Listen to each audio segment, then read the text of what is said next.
이번 조사 결과를 가장 애타게 기다린 분들이 바로 포항 시민들, 특히 지진 피해 이재민들일 겁니다. 흥해 이재민 대피소에 나가 있는 박정 기자를 연결합니다. 박 기자, 그곳 분위기부터 전해주시죠. 네, 대피소가 마련된 포항시 흥해체육관입니다. 주민들은 오늘 오전 이곳 체육관에 마련된 임시 식당에 모여 정부 공동조사단 결과 발표를 함께 지켜봤습니다. 지하발전소가 포항 지진을 촉발했다는 발표가 전해지자 일부 이재민들은 흐느끼면서 눈물을 흘리기도 했습니다. 언제 또 지진이 발생할지 모르는 불안감이 컸기 때문이겠죠.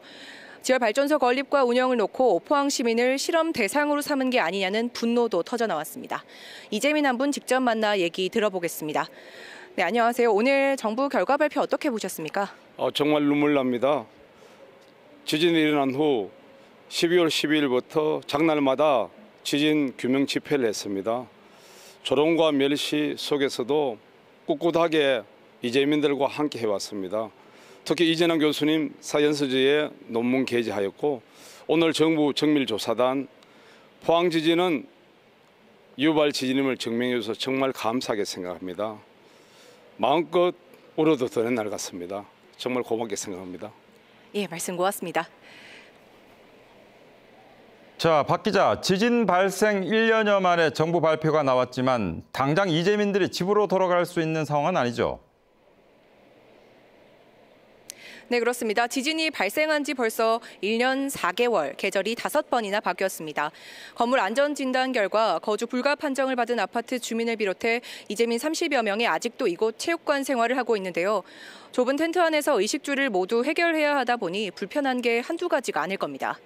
이곳뿐 아니라 컨테이너 이주단지에도 30가구가 기약 없는 유랑자 생활을 이어가고 있는 처지입니다.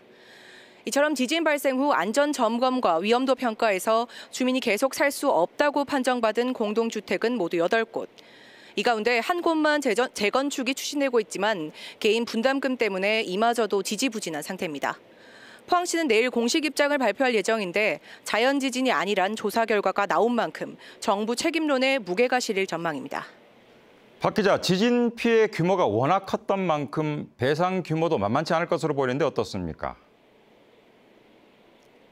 네, 그렇습니다. 포항 지진은 우리나라 관측 이래 두 번째 큰 규모로 인명피해 130여 명, 이재민 1,800여 명이 발생했고 시설물 파손 등 재산 피해 금액은 간접 피해를 포함해 3천억 원이 넘습니다.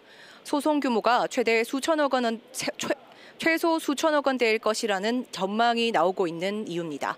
앞서 기사에서 보신 것처럼 지난해 10월 주민 1,300명이 손해배상 청구 소송을 제기했는데요. 지진 피해 위자료로 하루 5,000원에서 10,000원, 산업 공해 피해에 따라 하루 2,000원에서 4,000원씩 배상 청구가액이 산정됐습니다. 오늘 조사 결과가 나옴에 따라 소송 인단도 크게 늘어나고 배상 요구 범위도 크게 늘어날 것으로 보이는데 주민들은 총회를 열어 포항시 법률 자문단을 통해 추가 배상 문제를 논의할 계획입니다. 네, 박 기자 수고했습니다.